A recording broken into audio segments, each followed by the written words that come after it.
لله رب العالمين والصلاة والسلام على رسوله محمد وآله وصحبه أجمعين. أشهد أن لا إله إلا الله وحده لا شريك له وأشهد أن محمدا عبده ورسوله. أما بعد.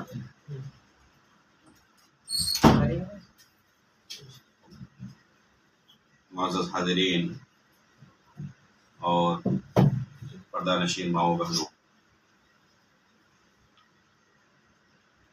آج ہماری اس مجلس کا موضوع ہے گمراہ کن عقائد و افکار سے کیسے بچیں۔ اللہ کے رسول صلی اللہ علیہ وسلم کو اللہ رب العالمین نے لوگوں کے لیے معلم، مربی اور ہادی بنا کر بھیجا تھا۔ رسول اللہ صلی اللہ علیہ وسلم نے قیامت تک کے لوگوں کے لیے ایک واضح دین، ایک واضح منہج اور ایک روشن شاہراہ دکھایا، اور ان کے لیے ایسا دستور چھوڑ کر گیا کہ کوئی بھی اس دستور پر عمل کرے اس کی ہدایت کے لیے کافی ہے، وہ راہ راست سے نہیں بھٹک سکتا۔ اللہ کے رسول صلی اللہ علیہ وسلم نے زندگی بھر لوگوں کو ہدایت کی طرف بلایا اور ضلالت و گمراہی سے انہیں نکالنے کی کوشش کی۔ اللہ کے فضل و کرم سے آخری عمر تک پہنچتے پہنچتے اللہ رب العالمین کی شریعت کما حقہ آپ صلی اللہ علیہ وسلم لوگوں تک پہنچا چکے تھے۔ اللہ رب العالمین کے دین کو لوگوں کے لیے واضح کر چکے تھے۔ کوئی ایسی خیر کی بات نہیں تھی جسے اللہ کے رسول صلی اللہ علیہ وسلم نے لوگوں کو نہ بتایا ہو، اور کوئی ایسی شر کی چیز نہیں تھی جس سے رسول اللہ صلی اللہ علیہ وسلم نے لوگوں کو تنبیہ نہ کی ہو۔ صرف خیر کے امور کو جان لینا ایک انسان کی ہدایت کے لیے کافی نہیں ہے، ساتھ ہی اسے ان تمام چیزوں کے بارے میں بھی جانکاری ہونی چاہیے جو اسے راہ راست سے بھٹکا سکتے ہیں۔ اس سلسلے میں حذیفہ بن یمان رضی اللہ تعالی عنہ، مشہور صحابی رسول، ان کی سیرت ہمارے لیے قابل نمونہ ہے۔ وہ خود اپنے بارے میں فرماتے ہیں، کان الناس یسألون رسول اللہ صلی اللہ علیہ وسلم عن الخیر وکنت اسألہ عن الشر مخافۃ ان یدرکنی، کہ اللہ کے رسول صلی اللہ علیہ وسلم سے دوسرے صحابہ اکرام خیر کے بارے میں سوال کیا کرتے تھے، لیکن میں شر کے متعلق، گمراہیوں کے متعلق، فتنوں کے متعلق سوال کیا کرتا تھا۔ کیا وجہ ہے شر کے متعلق، فتنوں کے متعلق سوال کرنے کی؟ خود اس کا سبب بیان کرتے ہوئے کہتے ہیں، مخافۃ ان یدرکنی، اس ڈر سے کہ کہیں کسی فتنے کا میں شکار نہ ہو جاؤں، کوئی فتنہ مجھے آ کر دبوچ نہ لے، اس ڈر سے میں اللہ کے رسول صلی اللہ علیہ وسلم سے بکثرت فتنوں کے تعلق سے، شر کے تعلق سے پوچھا کرتا تھا۔ تو اللہ کے رسول صلی اللہ علیہ وسلم کی یہ خود سنت ہے، اور آپ کے صحابہ اکرام کی سیرت اس بارے میں واضح ہے کہ اللہ کے رسول صلی اللہ علیہ وسلم لوگوں کو خیر کے ساتھ ساتھ شر کے بارے میں بھی بتاتے تھے، فتنوں کے بارے میں بتاتے تھے، مستقبل میں جو فتنے رونما ہونے والے ہیں ان کے تعلق سے اللہ کے رسول خبر دیتے، اور آپ کے صحابہ اکرام ان چیزوں کو نوٹ کرتے، خود آپ سے آ کر سوال کرتے فتنوں کے متعلق، تاکہ ان فتنوں سے اپنی حفاظت کی جا سکے۔ تو سلف صالحین، خصوصاً صحابہ اکرام کی زندگی ہمارے لیے نمونہ ہے کہ ہمیں ہمارے آس پاس جو فتنے منڈلا رہے ہیں ان فتنوں کے تعلق سے آگاہی ہونی چاہیے، اور ان فتنوں سے بچنے کے بارے میں ہمیشہ سوچتے رہنا چاہیے کہ کہیں کسی فتنے کا ہم شکار نہ ہو جائے۔ یہ اللہ کے رسول اور آپ کے صحابہ کی سنت ہے۔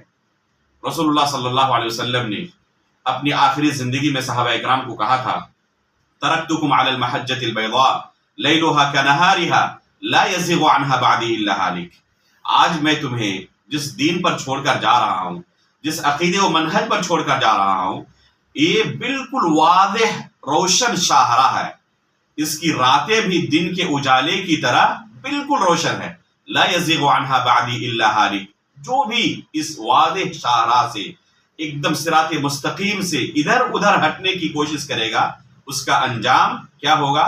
وہ انجام ہلاکت کے سوا کچھ بھی نہیں ہے، وہ ہلاک و برباد ہو جائے گا۔ اسی صراط مستقیم کے لیے ہم ہر نماز میں اللہ رب العالمین سے دعا کرتے ہیں، اہدنا الصراط المستقیم، کہ اللہ ہمیں صراط مستقیم کی ہدایت دے، صراط مستقیم پر چلا۔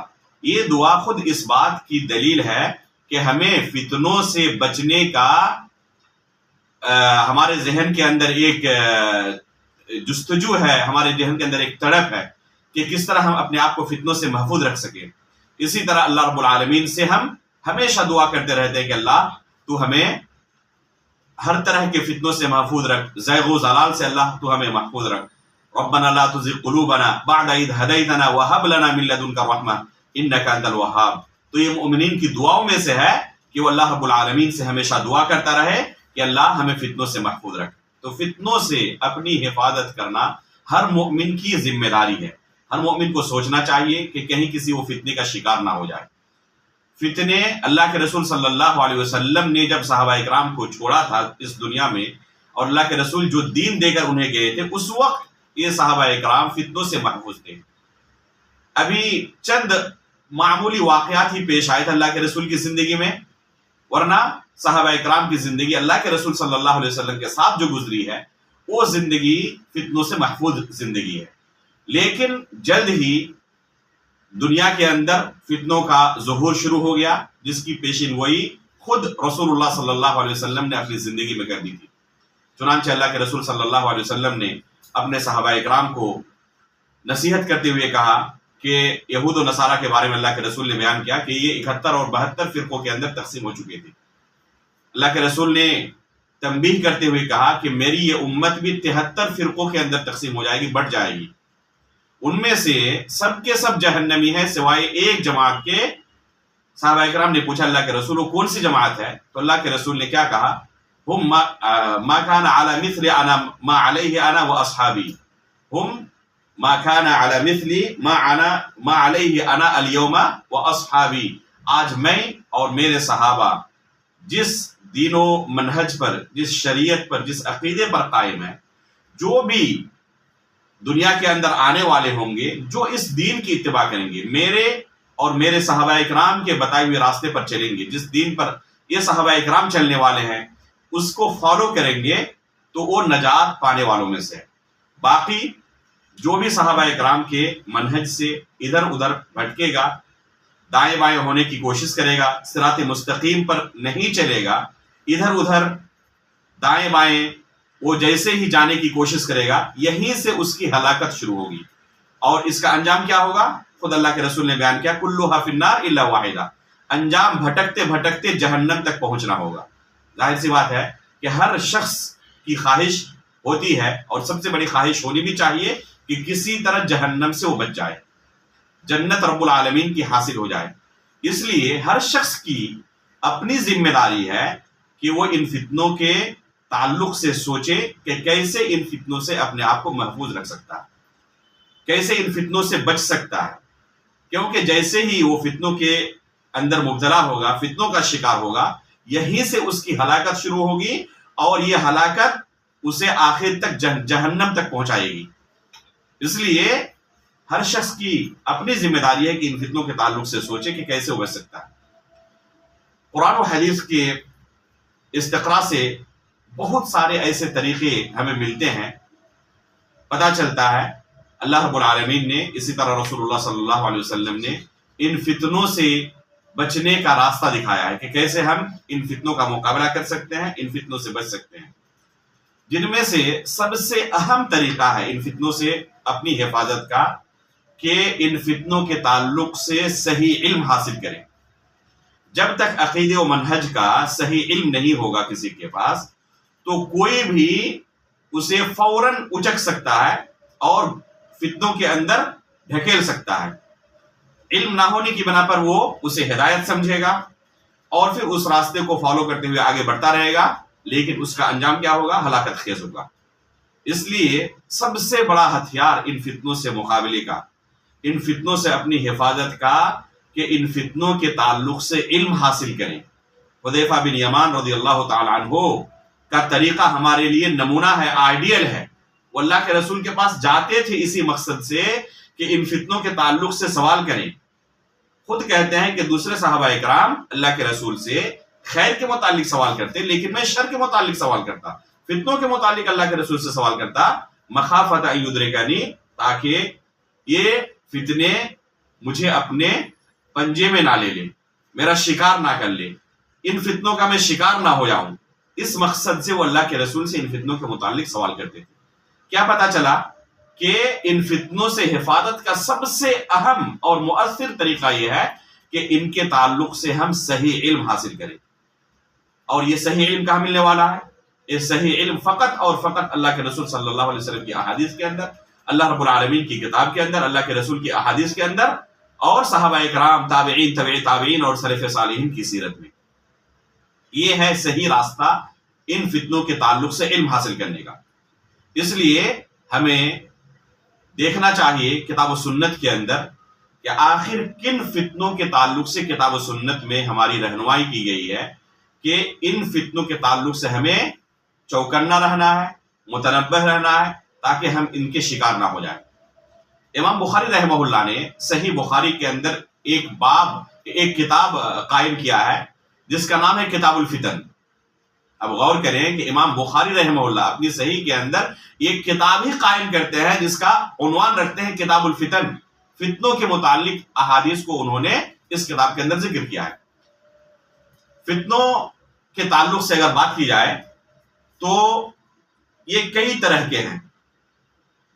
سب سے مشہور جو فتنے ہیں ان کے تعلق سے آپ کہہ سکتے ہیں کہ یہ 3 طرح کے فتنے ہیں۔ ایک فتنہ ہے شبہات کا فتنہ، ایک فتنہ ہے شہوات کا فتنہ، اور ایک فتنہ ہے آفات اور مصیبت کا فتنہ۔ پہلا فتنہ ہم نے کہا شبہات کا فتنہ۔ یہ فتنہ سب سے خطرناک فتنہ ہے، یعنی کسی کے دل کے اندر کوئی شبہ داخل ہو جائے دین کے متعلق، اللہ رب العالمین کے متعلق، سلف صالحین کے متعلق، بلکہ اللہ کے رسول صلی اللہ علیہ وسلم کے متعلق، اور ان شبہات کی وجہ سے وہ اپنی دنیا و آخرت برباد کر لے۔ امام ذہبی رحمہ اللہ نے سیر و اعلام النبلاء کے اندر ذکر کیا ہے القلوب ضعیفہ والشبہ خطافہ، کہ یہ دل بہت کمزور ہوتے ہیں، اور جو یہ شبہات ہوتے ہیں ان کے اندر اچکنے کی، لوگوں کو اپنی گرفت میں لینے کی طاقت ہوتی ہے۔ اس لیے اگر کوئی ان شبہات کے پیچھے پڑا رہے تو بہت جلدی ان شبہات کے دلدل میں گرفتار ہو جاتا ہے، وہ دھنستے ہوئے چلا جاتا ہے، اسے پتہ بھی نہیں رہتا۔ یہاں تک کہ یہ شبہات اتنے خطرناک ہوتے ہیں، بعض لوگ کیا کہتے ہیں، اوور کانفیڈنس میں کہتے ہیں کہ ہمارے پاس علم ہے، ہم کتاب و سنت کا علم رکھتے ہیں، ہم موحد ہیں، شرک سے بچے ہوئے ہیں، بدعتوں سے بچے ہوئے ہیں، تو ہم کیسے ان فتنوں کے شکار ہو سکتے ہیں، ان شبہات کے کیسے ہم شکار ہو سکتے ہیں۔ چنانچہ ایسے لوگوں کے درمیان رہنے کی کوشش کرتے ہیں، ایسے لوگوں سے اٹھنا بیٹھنا جاری رکھتے ہیں، ایسی کتابیں پڑھتے ہیں جو فتنوں سے پر ہیں، شبہات سے پر ہیں، اور پھر آخر میں کیا ہوتا ہے، وہ انہی شبہات کے شکار ہو جاتے ہیں اور انہی کی زبان میں بات کرنے لگتے ہیں۔ اللہ کے رسول صلی اللہ علیہ وسلم نے قیامت تک آنے والے فتنوں کا ذکر کرتے ہوئے ذکر کیا ہے کہ سب سے بڑا فتنہ دجال کا فتنہ ہوگا، سب سے بڑا فتنہ دجال کا فتنہ ہوگا، اور یہ فتنہ ایسا ہوگا جس فتنے سے ہر نبی نے اپنی امتیوں کو ڈرایا تھا۔ کوئی نبی نے ایسے نہیں گزرے ہیں جنہوں نے اپنی امتیوں کو دجال کے فتنے سے نہ ڈرایا ہو۔ اللہ کے رسول نے دجال کے متعلق جو احادیث ذکر کی ان کو جمع کریں، آپ دنگ رہ جائیں گے کہ دجال کا فتنہ اتنا واضح فتنہ ہوگا کہ اس کی پیشانی پر کافر لکھا ہوا ہوگا، اس کے باوجود لوگ اس فتنے کے شکار ہو جائیں گے۔ اب غور کریں کہ اس کی پیشانی پر کافر لکھا ہوا ہے، اس کے باوجود لوگ اس فتنے کے شکار ہو رہے ہیں۔ اس لیے یہ کہنا کسی کا کہ یہ فتنہ تو واضح ہے، اس کا کیسے میں شکار ہو سکتا ہوں، یہ کوئی عقل مندی کی چیز نہیں ہے، بلکہ اللہ کے رسول صلی اللہ علیہ وسلم نے منع کیا ہے ان فتنوں کے قریب جانے سے۔ حدیث کے اندر ملتا ہے بعض لوگ ایسے ہوں گے کہیں گے کہ ہم دجال کے پاس اس لیے جا رہے ہیں تاکہ اس سے مناظرہ کر سکے اور اسے جو لوگ کیا کہتے ہیں کہ اس فتنے کے شکار ہوئے انہیں صحیح راستے پر لا سکیں۔ یہ جائیں گے ان کو تو صحیح راستے پر نہیں لا سکیں گے، خود یہ اس فتنے کے شکار ہو جائیں گے۔ اس لیے اللہ کے رسول صلی اللہ علیہ وسلم نے جو ہمیں تعلیم دی ہے وہ کیا ہے؟ اللہ کے رسول صلی اللہ علیہ وسلم کی مشہور حدیث ہے، فرماتے ہیں رسول اللہ صلی اللہ علیہ وسلم ان السعید لمن جنب الفتن، ان السعید لمن جنب الفتن۔ یہ بہت ہی عظیم حدیث ہے کہ خوش بخت نیک بخت وہ ہے جو ان فتنوں سے محفوظ رہے، ان فتنوں سے دور رہے۔ اگر کوئی ان فتنوں کے درمیان گھسنے کی کوشش کرے، جاننے کی کوشش کرے کہ ہم پڑھیں گے جانیں گے، اگر علم پختہ نہ ہو، منہج اور عقیدہ درست نہ ہو، یا منہج و عقیدے کا پختہ علم نہ ہو، راسخ فی العلم نہ ہو، تو بہت ڈر ہے کہ وہ ان فتنوں کا شکار ہو جائے اور خود بعد میں ان فتنوں کی طرف لوگوں کو دعوت نہ دینے لگے۔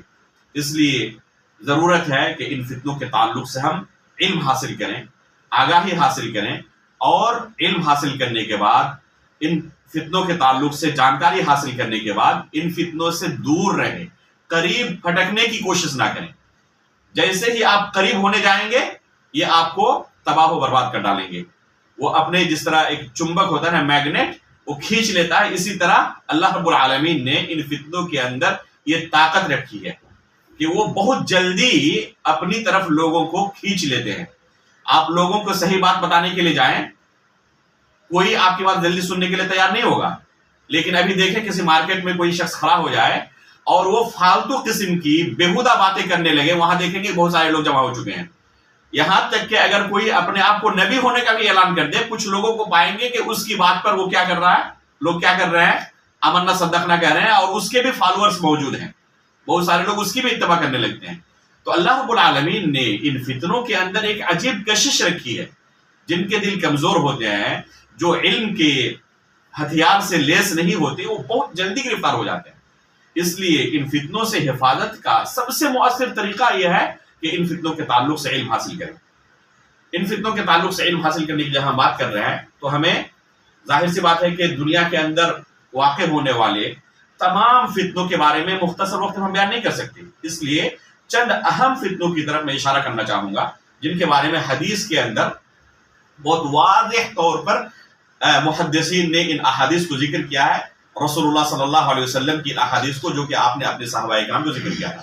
ابھی میں نے تھوڑی دیر پہلے کہا کہ امام بخاری رحمہ اللہ نے کتاب الفتن کے نام سے ایک کتاب ہی قائم کی ہے جس کے اندر ان احادیث کو بیان کیا ہے جن کا تعلق فتنے سے ہے۔ اور ایک فتنے کئی طرح کے ہیں، ایک ہے شبہات کا فتنہ، یہ سب سے بڑا فتنہ، ایک شہوت کا فتنہ۔ شہوت کا فتنہ مطلب کہ شیطان کے چکر میں پھنس کر کوئی شخص گناہ میں ملوث ہو جائے، گناہ میں پڑ جائے، تو یہ ہے شہوت کا فتنہ۔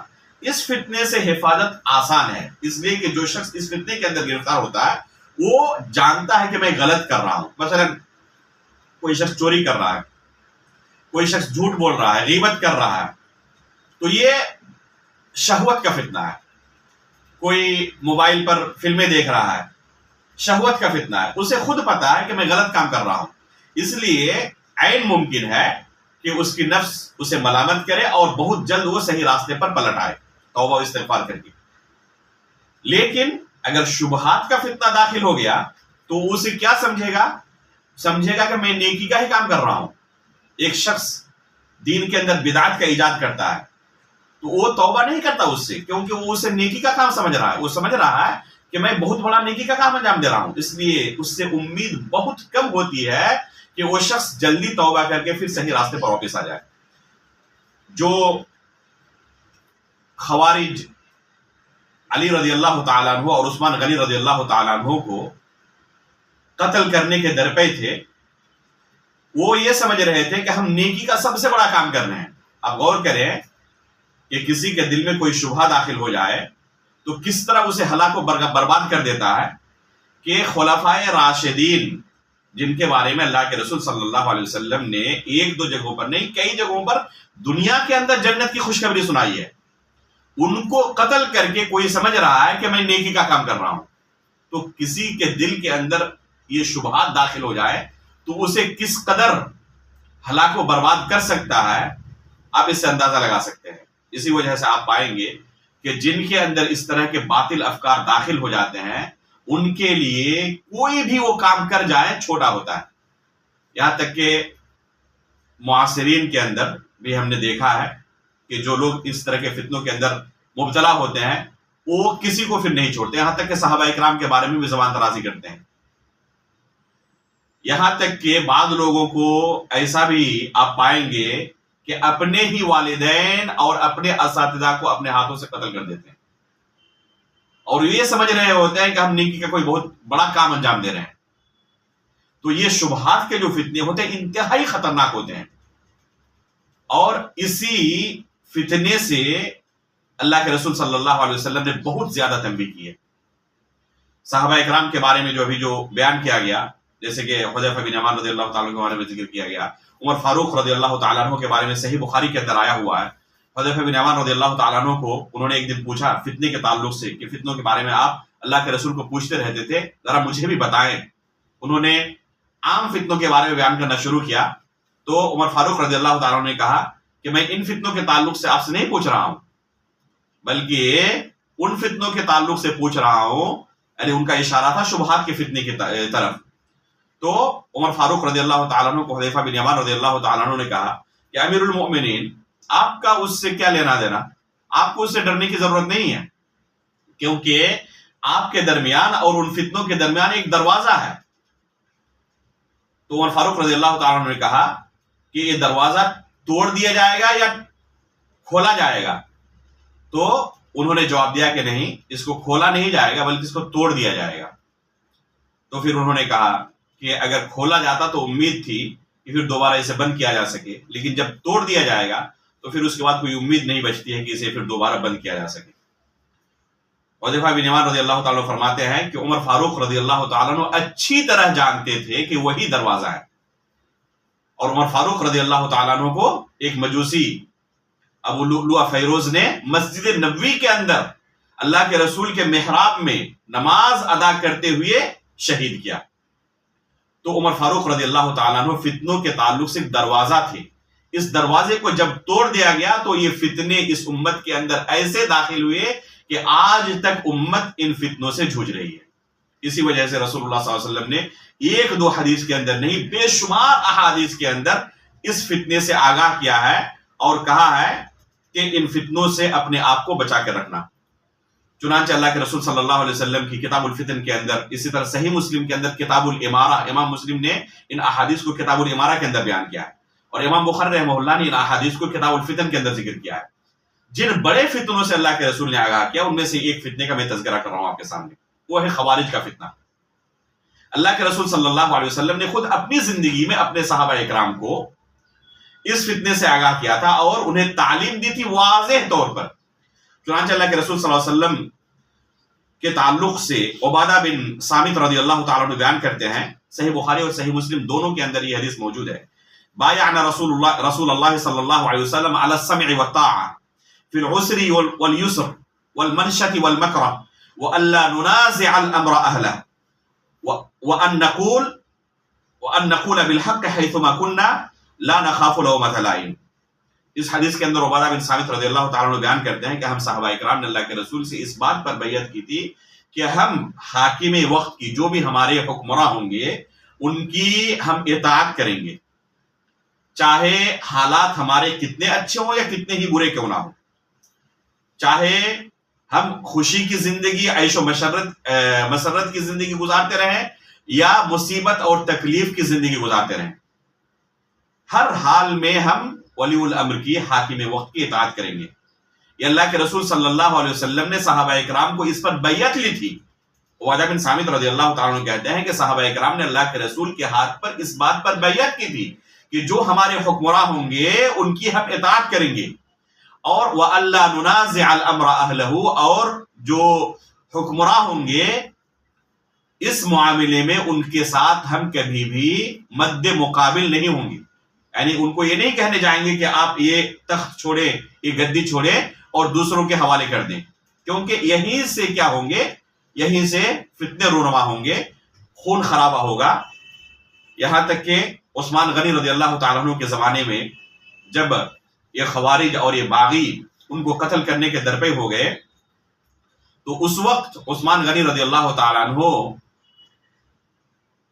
نے لوگوں کو منع کیا ان کے خلاف آنے سے. کیوں؟ کیونکہ جیسے ہی لوگ ان کے خلاف آئیں گے کیا ہوگا؟ ناحق مسلمانوں کا خون بہے گا اور بہت زیادہ اس طرح فتنے رونما ہوں گے. اس لیے انہوں نے خود قتل ہو جانا، ان کے ہتھے چڑھ جانا گوارا کر لیا، لیکن صحابہ اکرام کو ان کا مقابلہ کرنے کی اجازت نہیں دی. تو یہ صحابہ اکرام کی واضح سیرت ہمارے درمیان موجود ہے کہ فتنوں سے جس طرح ہو سکے اپنے آپ کو بچا کر رکھیں اور جس طرح بھی ممکن ہو سکے مسلمانوں کا ناحق خون بہنے سے خود اپنے ہاتھوں کو بچائیں، دوسروں کو بھی بچائیں.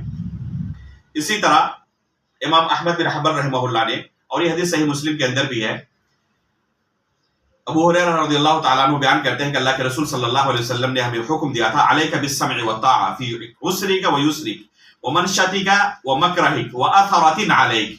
یہ آخری جملے پر غور کریں خصوصی طور پر کہ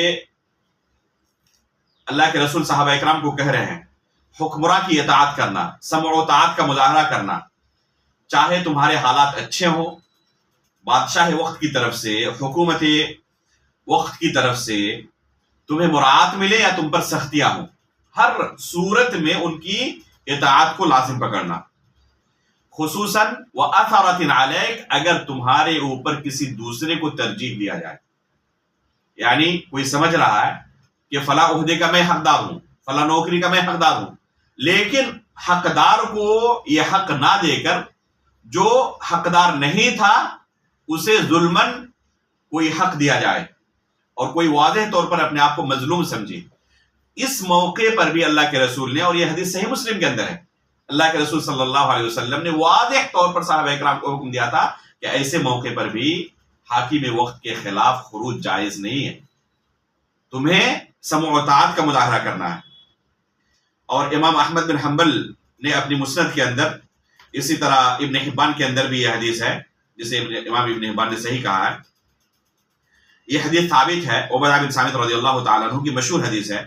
اللہ کے رسول فرماتے ہیں اسمع و اطیع فی عسرک و یسرک و منشطک و مکرہک و اثرۃ علیک. یہ الفاظ گزر چکے ہیں، وہ آخری جو لفظ ہے یہ بہت اہم ہے. وَإِنْ أَكَلُوا مَالَكَ وَضَرَبُوا ظَهْرَكَ. اگر حاکم وقت ظالم اور جابر بن جائے اور ظلماً آپ کا مال ہڑپ لیں، آپ کے پیٹھ پر ظلماً کوڑے برسائیں، ایسے موقع پر بھی آپ سمع و طاعت کا مظاہرہ کریں، ان کے خلاف خروج نہ کریں. تو آپ غور کریں کہ یہاں پر اللہ کے رسول صلی اللہ علیہ وسلم کتنی واضح حدیث ہے، اور یہ اس طرح کی حدیثیں کوئی ایک دو نہیں ہیں. صحیح مسلم کی کتاب الامارہ میں اور صحیح بخاری کی کتاب الفتن کے اندر اس طرح کی حدیثیں بھری ہوئی ہیں جن میں اللہ کے رسول صلی اللہ علیہ وسلم نے واضح طور پر یہ حکم دیا ہے کہ اپنے ولی الامر کی، حکمران وقت کی، بادشاہ کی مخالفت نہیں کرنی ہے. اس کا طریقہ کیا ہوگا؟ اس کے طریقے کے بارے میں احادیث کے اندر واضح طور پر اشارہ موجود ہے، ہدایت موجود ہے کہ اگر کسی کو حاکم وقت کی کسی برائی کے بارے میں کچھ کہنا ہو تو اس کا طریقہ کیا ہے. عموماً جب اس طرح کی نصیحت کی جاتی ہے تو بہت سارے لوگ کہتے ہیں اور الزام لگاتے ہیں کہ تم حکمرانوں کے پٹھو ہو. حقیقت یہ ہے کہ یہ اللہ کے رسول صلی اللہ علیہ وسلم کی حدیث پر عمل کرنا ہے. اگر بادشاہ وقت کی طرف سے کوئی گناہ کا کام کیا جاتا ہے تو سب سے زیادہ جن کے دل دکھتے ہیں، جو خون کے آنسو ہوتے ہیں، وہ یہی سلفی علماء ہوتے ہیں، منہج سلف پر قائم جو علماء ہوتے ہیں، سب سے زیادہ انہی کے دل دکھتے ہیں کہ اس طرح کی بے حیائی عام ہو رہی ہے اور اس طرح کی گناہ کے کام انجام دیے جا رہے ہیں. لیکن اللہ کے رسول صلی اللہ علیہ وسلم کی حدیث ہی انہیں روک رہی ہے کہ اس کے خلاف ان گناہوں کو مد نظر رکھتے ہوئے یہ دلیل بنا کر ان کے خلاف خروج جائز نہیں ہے. صحیح مسلم کی ایک حدیث سنیں، ام سلمہ رضی اللہ تعالی عنہ، ام المؤمنین رضی اللہ تعالی عنہ بیان کرتی ہیں اللہ کے رسول صلی اللہ علیہ وسلم فرماتے ہیں ستکون امراء فتعرفون وتنکرون فمن عرف برئ ومن انکر سلیم ولكن من رضی وتابع. یہ حدیث بہت اہم ہے. اس حدیث کے اندر اللہ کے رسول کی ہدایت واضح طور پر موجود ہے. اللہ کے رسول صلی اللہ علیہ وسلم نے پہلے کیا ذکر کیا کہ حکمرانوں کے جو معروف ہیں ان کی قدر کرے. اگر کوئی حاکم وقت ہے اور کوئی اچھا کام کر رہا ہے، نیکی کا کام کر رہا ہے، دین کی خدمت کر رہا ہے، اہل علم کی خدمت کر رہا ہے، تو ان کے اچھے کاموں کی قدر کرے. اللہ کے رسول صلی اللہ علیہ وسلم نے فمن عرف برئ کہا. تو حکمرانوں کے اچھے کاموں کی قدر کرنا یہ رسول صلی اللہ علیہ وسلم کی سنت پر عمل کرنا ہے، آپ کے فرمان پر عمل کرنا ہے کہ ان کے اچھے کاموں کی قدر کریں اور انہیں لوگوں کے درمیان پھیلائیں کہ حاکم وقت ماشاءاللہ یہ دین کی اس طرح خدمت کر رہے ہیں. اس کے بعد ومن انکر سلیم، ان کے منکر کو پہچان کر انکار کریں.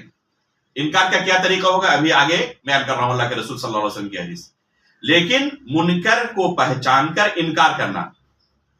اس کے بعد اللہ کے رسول نے کہا کہ کچھ لوگ ایسے ہوں گے جو حاکم وقت کی ان منکر کاموں پر ہم نوائی کریں گے، ان کے ہاں میں ہاں ملائیں گے اور خود وہ لوگوں کے لیے تباہی کا دروازہ کھولیں گے.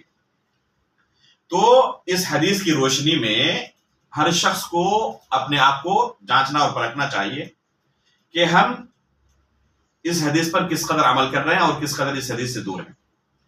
اس حدیث میں اللہ کے رسول صلی اللہ علیہ وسلم نے واضح طور پر فرمایا کہ اگر وہ کوئی نیک کام کریں تو اس کی قدر کرنی ہے، کوئی منکر کرے تو انکار کرنا ہے اس پر. انکار کا طریقہ بھی میں آپ کے سامنے بیان کر رہا ہوں. اور اگر کوئی منکر کام کرے تو اس کی ہمنوائی نہیں کرنی ہے، اس منکر کی حمایت نہیں کرنی ہے، لوگوں کو اس منکر کی طرف دعوت نہیں دینا ہے، بلکہ اس منکر پر انکار کرنا ہے. اب منکر پر انکار کرنے کا طریقہ کیا ہوگا؟ کیا منکر پر ایک حاکم وقت کے انکار کا طریقہ یہ ہے کہ ہم ممبر پر کھڑے ہو کر، اسٹیج پر کھڑے ہو کر لوگوں کو حاکم وقت کے منکر کاموں کے بارے میں، ان کے گناہوں کے بارے میں بیان کریں اور لوگوں کو برانگیختہ کریں، لوگوں کو ابھاریں ان کے خلاف؟ یہ اللہ کے رسول صلی اللہ علیہ وسلم نے واضح طور پر منع کیا ہے اور اسے حرام قرار دیا ہے. اس کا طریقہ اللہ کے رسول صلی اللہ علیہ وسلم بیان کرتے ہوئے فرماتے ہیں کہ اگر کسی کا کوئی حاکم ہو، من اراد ان ينصح ذا سلطان فليأخذ بيده وليخلو به فإن قبل فذاك وإلا فقد أذى الذي عليه. اگر حاکم وقت کسی کا ہو کوئی تو اس کے منکر پر انکار کرنا چاہتا ہو، فَلْيَأْخُذْ بِيَدِهِ وَلْيَخْلُ بِهِ، تو اس کا ہاتھ پکڑ کر تنہائی میں، خلوت میں جا کر انہیں نصیحت کریں. واضح طور پر اللہ کے رسول نے کہا فَلْيَأْخُذْ بِيَدِهِ وَلْيَخْلُ بِهِ، ہاتھ پکڑ کر تنہائی میں جائے اور تنہائی میں حاکم وقت کو نصیحت کرے. اگر فَإِنْ قَبِلَ فَذَاكَ، اگر انہوں نے قبول کر لیا نصیحت کو، الحمدللہ، بہت اچھی بات ہے. وَإِلَّا فَقَدْ أَدَّى الَّذِي عَلَيْهِ، اگر وہ نصیحت قبول نہ کرے تو انہوں نے اپنی ذمہ داری پوری کر لی. تو اگر کسی کے پاس یہ قدرت ہے، یہ صلاحیت ہے کہ حاکم وقت سے وہ تنہائی میں مل سکتا ہے، بادشاہ سے تنہائی میں مل سکتا ہے، تو وہ تنہائی میں جا کر ملے اور بادشاہ کو تنہائی میں نصیحت کرے. نہیں مل سکتا، لیٹر لکھ سکتا ہے، وہ لیٹر لکھے.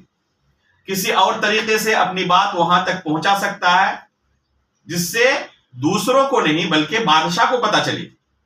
اس طریقہ کو اگر اختیار کر سکتا ہے تو یہ طریقہ اختیار کرے. اب اگر کوئی شخص کہے کہ میری پہنچ وہاں تک نہیں ہے، میں بادشاہ سے نہیں مل سکتا ہوں، نہ ان سے بات کر سکتا ہوں، نہ اپنی بات وہاں پہنچا سکتا ہوں، کوئی طریقہ میرے پاس نہیں ہے، تو پھر آپ اس کے مکلف نہیں ہیں کہ اس بادشاہ کے منکر کو، اس بادشاہ کے گناہوں کو لوگوں کے سامنے بیان کریں اور لوگوں کو ان کے خلاف ابھاریں. اللہ کے رسول صلی اللہ علیہ وسلم نے نہ اس کی اجازت دی ہے، نہ شریعت نے آپ کو اس کا مکلف بنایا ہے. اب آپ کس چیز کے مکلف ہیں؟ اللہ کے رسول کی حدیث ہے کہ اگر کوئی شخص منکر کو دیکھے تو کیا کرے؟ اسے ہاتھ سے روکنے کی کوشش کرے. ہاتھ سے روکنا جن کے اختیار میں ہے وہ ہاتھ سے روکیں گے، اور جن کا کوئی اختیار ہی نہیں ہے وہ ہاتھ سے نہیں روک سکتے، اس لیے کہ جن کے پاس اختیار نہیں، اگر ہاتھ سے روکنے جائیں گے تو اور ایک بڑے منکر کو انجام دیں گے۔ ظاہر سی بات ہے کہ حاکم وقت کا مطلب ہے، بادشاہ کا مطلب ہے کہ ان کے پاس پوری فورس ہے، پوری طاقت ہے۔ اگر کوئی ہاتھ سے ان کے خلاف روکنے کے لیے کھڑا ہوگا تو وہ چپ چاپ نہیں بیٹھیں گے، وہ پھر مقابلہ کریں گے، اور مقابلہ کرنے کے دوران کیا ہوگا؟ خون خرابہ پھیلے گا اور اس سے امت کا خون بہے گا۔ اس لیے سختی سے شریعت نے اس چیز کو ناجائز قرار دیا ہے کہ ہاتھ سے حاکم وقت کے انکار کو روکنے کی صلاحیت کسی کے پاس اگر نہیں ہے، اس سے فتنہ برپا ہو سکتا ہے، تو یہ کام کرنے کی اجازت نہیں ہے۔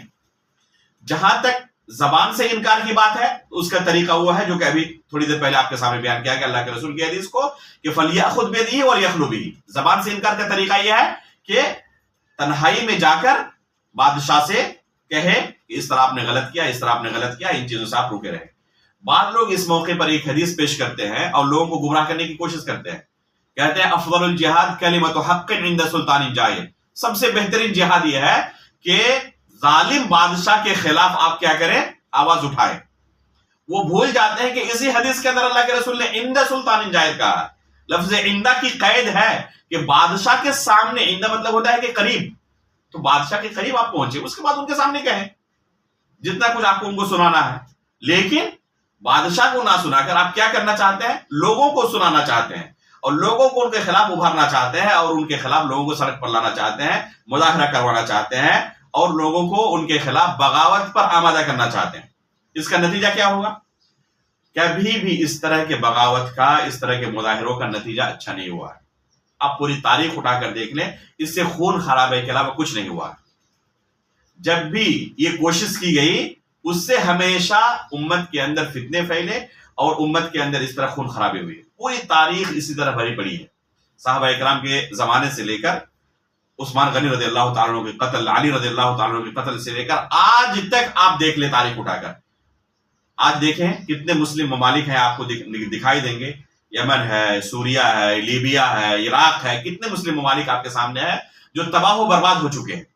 چند سالوں پہلے تک یہ ہرے بھرے تھے اور ایک ان کا مقام و مرتبہ تھا، لیکن آج ان کا نام و نشان تقریباً مٹ چکا ہے۔ اس کی وجہ کیا ہے؟ اس کی وجہ یہی ہے اللہ کے رسول صلی اللہ علیہ وسلم کی سنت پر عمل نہ کرنا۔ خوارج نے جو طریقہ اختیار کیا تھا کہ حکمرانوں کے منکر اور ان کے گناہوں کو سامنے رکھ کر لوگوں کو برانگیختہ کرنا، لوگوں کو ابھارنا ان کے خلاف، اس کا نتیجہ کیا ہوا؟ اس کا نتیجہ وہی خون ریزی ہے۔ اور آج بھی اسی طریقے پر بہت سارے ایسے ہیں جو لگے ہوئے ہیں حکمرانوں کے خلاف، اور ایک کتاب و سنت سے آپ کو دلیلیں بھی دیں گے۔ وَمَن لَّمْ يَحْكُم بِمَا أَنزَلَ اللَّهُ فَأُولَٰئِكَ هُمُ الْكَافِرُونَ، کہیں گے کہ اللہ تعالیٰ نے خود کہا ہے کہ اللہ جو بھی اللہ رب العالمین کے قانون کے مطابق فیصلہ نہ کرے وہ کیا ہے؟ کافر ہے۔ ابن عباس رضی اللہ تعالیٰ عنہ اس کی تفسیر بیان کرتے ہوئے کہتے ہیں کہ اس سے مراد وہ کفر نہیں ہے جس کی طرف تم جا رہے ہو، یعنی یہ کفر اکبر نہیں ہے۔ علامہ ابن عبد البر رحمہ اللہ نے اجماع نقل کیا اس بارے میں کہ اس سے مراد کفر اکبر نہیں ہے۔ یہ آیت اس بارے میں دلیل نہیں ہے کہ کوئی شخص اللہ رب العالمین کے قانون کو چھوڑ کر وضعی قانون، بشری قانون اختیار کرے، لوگوں کے تیار کیے ہوئے قانون کے مطابق چلے تو فوراً دائرۃ الاسلام سے خارج ہو جائے گا۔ اس آیت کو اور ان الحکم الا للہ کو، اس طرح کی چند آیتوں کو بیس بنا کر خوارج نے اپنے مذہب کی بنیاد ڈالی کہ جو بھی شخص گناہ کبیرہ کا ارتکاب کرے گا وہ کیا ہوگا؟ دائرۃ اسلام سے خارج، اور دائرۃ اسلام سے خارج ہونے کی وجہ سے ان کا خون حلال۔ اس لیے جب ان کا خون حلال ہے تو کسی بھی وقت ہم ان کو قتل کر سکتے ہیں۔ یہ جو فکر ہے، خارجی فکر، یہ امت کو تباہ و برباد کر کے رکھ دیتی ہے، اور یہ فکر صرف وہی صحابہ اکرام کے زمانے میں ہی موجود نہیں تھی، آج کے زمانے میں بھی موجود ہے۔ سید قطب کی دو کتابوں کی طرف میں آپ کی رہنمائی کروں گا۔ ایک کتاب ہے فی ظلال القرآن، آپ جانتے ہوں گے کہ یہ سید قطب کون تھے۔ یہ جو اخوانی گروہ ہے، اس اخوانیت کے بڑے لیڈروں میں ان کا شمار ہوتا ہے، جنہوں نے پرورش کی اس جماعت کی، اور اس جماعت کی سب سے زیادہ خدمت کی جو سب سے بڑے لیڈر شمار ہوتے ہیں ان میں سے ایک سید قطب ہے۔ تو ان کی ایک کتاب ہے ظلال القرآن، یہ اس کتاب میں فرماتے ہیں البشریۃ بجملتها بما فيها اولئک الذین یرددون علی المآذن فی مشارق الارض ومغاربها کلمات لا الہ الا اللہ بلا مدلول ولا واقع وهؤلاء اثقل اثما واشد عذابا يوم القیامہ لانهم ارتدوا الى عبادة العباد من بعد ما تبین لهم الهدى ومن بعد ان كانوا في دین اللہ۔ اس کے بعد اسی کتاب میں آگے فرماتے ہیں انه ليس على وجه الارض اليوم دولة مسلمة ولا مجتمع مسلم قاعدة التعامل فيه هي شریعت اللہ والفقہ الاسلامی۔ یہ جو دو عبارتیں میں نے ان کی کتاب سے پڑھی، ان دونوں جگہوں پر واضح طور پر سید قطب صاحب کیا کہہ رہے ہیں کہ پوری امت مسلمہ آج کافر ہو چکی ہے، یعنی پوری دنیا میں کوئی ایسی سوسائٹی نہیں ہے جسے ہم مسلمان کہہ سکیں۔ یہاں تک کہ کہتے ہیں کہ یہ جو میناروں پر مسجد کے مؤذنین آپ کو کلمہ لا الہ الا اللہ کہتے ہوئے نظر آتے ہیں نا اذان کے وقت، یہ بھی بلا مدلول کے یعنی صرف زبان سے ادا کرتے ہیں، حقیقت میں ان کی دلالت نہیں جانتے، اور یہ سب کے سب کیا ہے؟ کافر ہیں۔ ڈاکٹر یوسف قرضاوی کا نام آپ نے سنا ہوگا، یہ جماعت اخوانیت کے بہت بڑے امام گزرے ہیں۔ ابھی چند مہینے پہلے یا تقریباً 1 سال پہلے ان کی وفات ہوئی ہے۔ ان کی وفات کے وقت دیکھیں کہ کس طرح لوگوں نے ان کے بارے میں کیا کچھ لکھا ہے۔ یہ ان کی ایک کتاب ہے فی وداع الاعلام۔ یہ اس کتاب میں خود سید قطب کے بارے میں کہتے ہیں کہ انہوں نے پوری دنیا کے لوگوں کو کفر پر فتویٰ لگایا تھا، یہاں تک کہ یہ کہتے تھے کہ آج پوری سوسائٹی جاہلی زمانے جاہلیت کے اندر جو گمراہی تھی اس طرح ہو چکی ہے۔ تو یہ واضح طور پر ان کی کتابوں میں اس طرح کی تکفیر موجود ہے۔ اب آپ غور کریں کہ جو بھی اس جماعت سے قریب ہوگا، ان کے لٹریچر کو پڑھے گا اور اس طرح کی باتیں وہ سنے گا، ظاہر سی بات ہے کہ جیسے کہ ہم نے شروع میں کہا تھا کہ اس طرح کے افکار جب اس سے قریب ہوتا ہے کوئی تو متاثر بھی ہوتا ہے۔ جب وہ یہ سنے گا کہ اب کوئی مسلمان باقی نہیں ہے جو بھی ان حکمرانوں کی اطاعت کرتا ہے، ان کو اپنا حاکم مانتا ہے، تو حاکم وقت بھی کافر ہے اور ان کو ماننے والے بھی کافر ہیں، لہذا یہ سب کے سب کافر ہو چکے اور ان کا خون حلال ہو چکا ہے، اس لیے کیا کرتے ہیں وہ پھر اس طرح معاشرے کے اندر بم بلاسٹ کرتے ہیں اور لوگوں کو اس طرح قتل و غارت گری پر ابھارتے ہیں اور اس طرح قتل کر ڈالتے ہیں۔ تو اس طرح معاشرے کے اندر ایک عجیب بد امنی پھیلتی ہے اور اپنے ہی مسلمان بھائیوں کو لوگ کیا کرتے ہیں، وہ موت کے گھاٹ پہ اتار دیتے ہیں۔ اس لیے آپ دیکھیں گے کہ بہت سارے اسلامی ممالک کے اندر مسجدوں کے اندر اس طرح کے حملے ہوتے ہیں، مارنے والا خود مسلمان اور جن کو مارا جائے وہی مسلمان۔ کیوں؟ وہ سمجھتے ہیں کہ یہ جن کو ہم مار رہے ہیں یہ کافر ہو چکے ہیں، مرتد ہو چکے ہیں۔ تو یہ بہت بڑا فتنہ ہے۔ اس وجہ سے اس طرح کے فتنوں سے اپنے آپ کو محفوظ کرنے کی، دور رکھنے کی ضرورت ہے۔ جو بھی اس جماعت سے قریب ہوتا ہے اس کا نتیجہ آخر میں ہلاکت اور گمراہی ہوتی ہے۔ اس وجہ سے آپ پائیں گے کہ بہت سارے علماء نے اس جماعت سے لوگوں کو آگاہ کیا ہے، یہاں تک کہ سعودی عرب کے اندر باضابطہ تمام مساجد میں اعلان ہوا ہے کہ یہ گمراہ فرقہ ہے، گمراہ جماعت ہے، بلکہ یہ اکثر و بیشتر جگہوں پر جو دہشت گردانہ حملے ہوتے ہیں وہ یہی پائے جاتے ہیں، یعنی مسلم سوسائٹی کے اندر اس طرح حملے کرنے والے وہ اسی فکر کے لوگ ہوتے ہیں۔ یہاں تک کہ سعودی عرب کے اندر ہی ایسے ایسے واقعات پیش ہو چکے ہیں کہ خود بیٹا اپنے والدین کو اپنے ہاتھوں ذبح کر رہا ہے، قتل کر رہا ہے، وہ اسی فکر کے تحت۔ ابھی چند دنوں پہلے میں نے ایک ویڈیو اپلوڈ کیا تھا فیس بک ٹائم لائن پر، اس میں ایک شخص جیل کے اندر قید ہے، وہ خود کہہ رہا ہے کہ پوری سوسائٹی کافر ہو چکی ہے، پوری دنیا میں کوئی شخص مسلمان نہیں ہے سوائے اس کے اپنے، بس وہ اپنے آپ کو مسلمان سمجھتا ہے، باقی سب لوگوں کو کافر سمجھتا ہے۔ جو انٹرویو لے رہا ہے وہ کہہ رہا ہے کہ اس کا مطلب کہ آپ اگر مجھے موقع ملے تو قتل کر ڈالیں گے، تو سامنے علل اعلان کہہ رہا کہ اگر میں مجبور نہ ہوتا تو اب تک آپ کو مار چکا ہوتا، اگر میرے پاس چھری بھی نہ ہوتی تو کم از کم گلا گھونٹ کر آپ کو مارنے کی کوشش کرتا۔ اب سوچیں کہ جو اپنے آپ کو صرف مسلمان سمجھتا اور پوری سوسائٹی کو اس طرح کافر سمجھتا ہو تو ظاہر سی بات ہے اس کا انجام یہی ہوگا کہ سب کو قتل کرنے کے اوپر درپے ہوگا. تو یہ انتہائی خبیث فکر ہے. اس فکر سے اپنے آپ کو بچانے کی ضرورت ہے اور بچانے کے لیے ظاہر سی بات ہے کہ علم حاصل کرنے کی ضرورت ہے. یہ سب سے مؤثر طریقہ ہے. اسی طرح اور بھی چند فتنے ہیں جن کے بارے میں اللہ کے رسول نے آگاہی کی ہے. ان میں سے ایک فتنہ ہے انکار سنت کا فتنہ.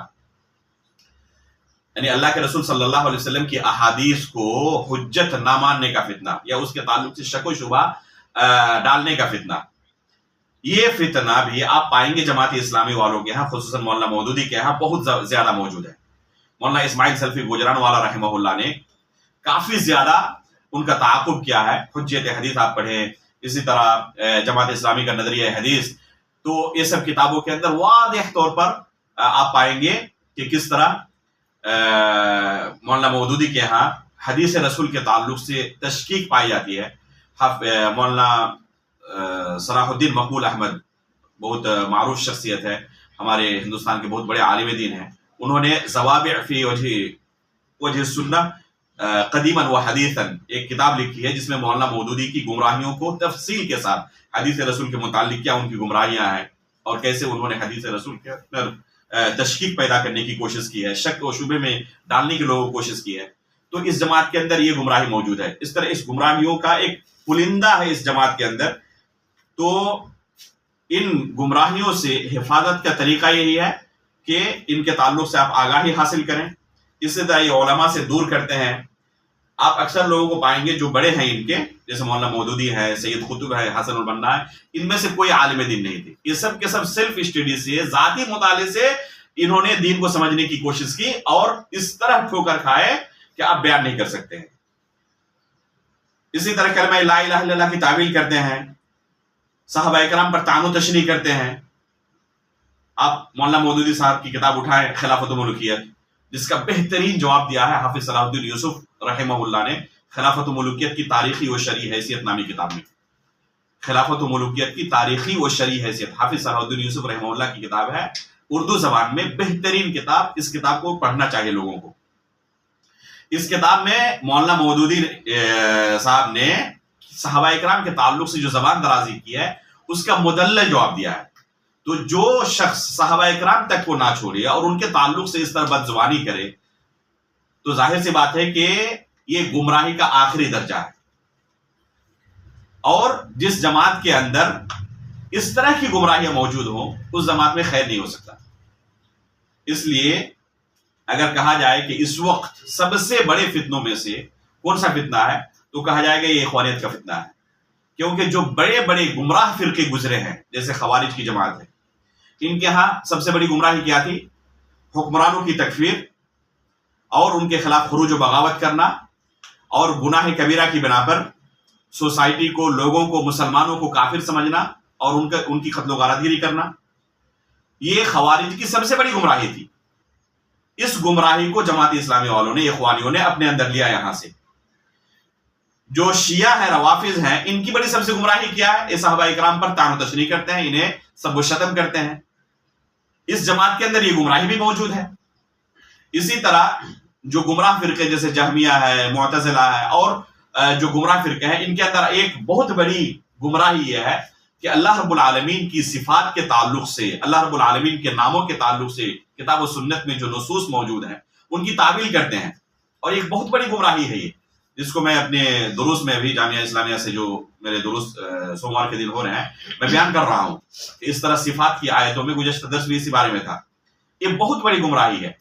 اس جماعت کے اندر یہ گمراہی بھی موجود ہے. تو جو بڑی بڑی گمراہ جماعتیں گزری ہیں, خوارج ہو, روافظ ہو, جہمیہ اور معتزلہ ہو, ان جماعتوں کے اندر جو بڑی گمراہیاں تھی جماعت اسلامی کے اندر, اخوانیت کے اندر, یہ بڑی گمراہیاں ایک ساتھ جمع ہو گئی ہیں. اس لیے آپ سوچ سکتے ہیں کہ یہ کس قدر امت کے لیے زہر آلود فکر ہے. جو بھی اس کے قریب ہونے کی کوشش کرے گا اس کو کس طرح تباہ و برباد کر سکتا ہے. اس لیے اس طرح کے فتنوں سے اپنے آپ کو محفوظ کرنے کی ضرورت ہے. اس کا سب سے مؤثر طریقہ یہی ہے کہ ہم پہلے علم حاصل کریں, اپنی ذات پر بہت زیادہ اعتماد نہ کریں, اللہ رب العالمین سے ہدایت کی ہمیشہ دعا کرتے رہیں. اس دعا کو ہمیشہ اپنی زبان پر جاری رکھیں. ربنا لا تزغ قلوبنا بعد إذ هديتنا وهب لنا من لدنك رحمة إنك أنت الوهاب۔ اسی طرح قرآن کریم سے اپنا تعلق مضبوط بنائیں۔ قرآن کریم کے اندر اللہ رب العالمین نے شفا رکھی ہے، وشفاء لما فی الصدور اللہ تعالیٰ نے کہا ہے۔ تو قرآن کریم سے اپنے تعلقات کو مضبوط کریں۔ عقیدہ پختہ ہو تو انسان بہت ساری گمراہیوں سے محفوظ رکھتا ہے، اور عقیدہ کو پختہ کرنے کا ایک سب سے آسان طریقہ اور بہترین طریقہ یہ ہے کہ علماء کے دروس سے جڑے رہیں۔ جو سلفی علماء ہیں، جو حقیقت میں دین کا پرچار کرتے ہیں، ان کے دروس سے اپنے آپ کو جوڑ کر رکھیں، یوٹیوب کے اندر ہو یا اور سوشل میڈیا میں جو ان کے دروس نشر کیے جاتے ہیں ان کو سنیں۔ اسی طرح علماء کی تربیت میں رہنے کی کوشش کریں۔ انبیاء اور صالحین کے جو ثابت شدہ قصے ہیں قرآن کے اندر، احادیث کے اندر، ان کو بکثرت پڑھنے کی کوشش کریں۔ اللہ رب العالمین کے ذکر و اذکار میں ہمیشہ مشغول رہے۔ اللہ رب العالمین نے خود کہا ہے الا بذکر اللہ تطمئن القلوب، کہ ذکر و اذکار سے دل کو راحت محسوس ہوتی ہے، اطمینان محسوس ہوتا ہے۔ تو ذکر و اذکار سے ہمیشہ اپنے آپ کو جوڑے رکھیں۔ اسی طرح جہاں تک جس طرح ممکن ہو سکے وہ دین کی خدمت کی کوشش کریں۔ آپ عالم دین ہیں تو اپنے علم کے ذریعے دین کی خدمت کریں۔ اللہ رب العالمین نے آپ کو مال و دولت سے نوازا ہے، اپنے مال سے آپ دین کی خدمت کی کوشش کریں۔ ہر شخص جس لیول پر وہ موجود ہے وہ اپنے حساب سے جتنا دین کی خدمت کر سکتا ہے اتنی دین کی خدمت کی کوشش کرے۔ اللہ رب العالمین نے کہا ہے ان تنصروا اللہ ینصرکم ویثبت اقدامکم، اگر تم اللہ رب العالمین کی مدد کرو گے تو اللہ رب العالمین تمہاری مدد کرے گا اور تمہارے قدموں کو ثابت رکھے گا، پھسلنے نہیں دے گا۔ اس طرح فتنوں سے اللہ رب العالمین تمہیں محفوظ رکھے گا۔ تو یہ بہت سارے طریقے ہیں جن طریقوں کو اختیار کرتے ہوئے ہم فتنوں سے اپنے آپ کو بچا سکتے ہیں۔ اللہ رب العالمین سے ہم دعا کرتے ہیں کہ اللہ رب العالمین ہمیں اس طرح کے فتنوں سے آگاہی حاصل کرنے کی توفیق عطا فرمائے، اور ان فتنوں سے بچنے کے بھی، خود بچنے کی، اپنے بال بچوں کو، اپنے معاشرے کو، تمام لوگوں کو بچانے کی اللہ رب العالمین ہمیں توفیق عطا فرمائے۔ سلف صالحین کے منہج پر آخری سانس تک، آخری دم تک اللہ رب العالمین ہمیں ثابت قدم رکھے، ایمان کی حالت پر ہماری وفات ہو، اور نبیین، صدیقین، شہداء و صالحین کے ساتھ ہمارا حشر ہو۔ آمین تقبل رب العالمین، وصلی اللہ علی نبینا محمد۔